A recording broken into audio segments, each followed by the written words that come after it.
ఈ మధ్య ఈ గవర్నర్లు తర్వాత రాష్ట్రపతి వీళ్లకు సుప్రీంకోర్టు ఈ మధ్య చెన్నై మనకు తమిళనాడు ప్రభుత్వము వర్సెస్ గవర్నర్ దాని మీద ఇచ్చిన తీర్పును దాని మీద ఒక 14 ప్రశ్నలు సంధిస్తూ మన రాష్ట్రపతి గారు సుప్రీంకోర్టుకు పంపటం దాని మీద ఇప్పుడు విచారణ జరుగుతూ ఉంది.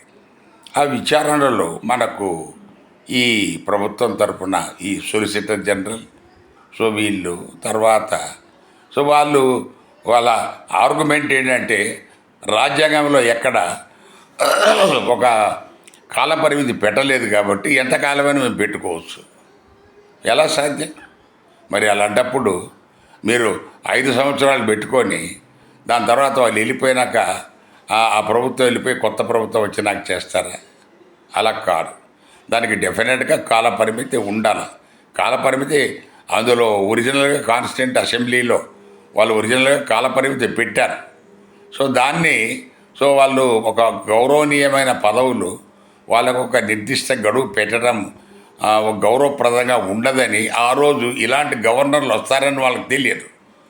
అందువల్ల ఆ రోజు ఆ క్లాస్ తీసేశారు. లేకపోతే 6 వీక్స్ అని చెప్పేసి ఉన్నట్టుగా కాన్స్టిట్యూంట్ అసెంబ్లీ ప్రొసీడింగ్స్లో ఉంది. అందువల్ల దీన్ని వాళ్ళు డెఫినెట్గా ఈ సుప్రీంకోర్టు ఏమైతే వాళ్ళు తీర్పు చెప్పారో అది న్యాయబద్ధంగానే ఉంది. గవర్నర్లు ఒక కాల పరిమితిలోనే వాళ్ళు నిర్ణయించాలి. ఏదో ఒకటి నిర్ణయించండి, ఎస్ నో, దట్స్ ఆల్. అందువల్ల దాన్ని ఇంకా సాగదీయటం అనేది అంత మంచిది కాదనేది ప్రజాభిప్రాయం. Thank you.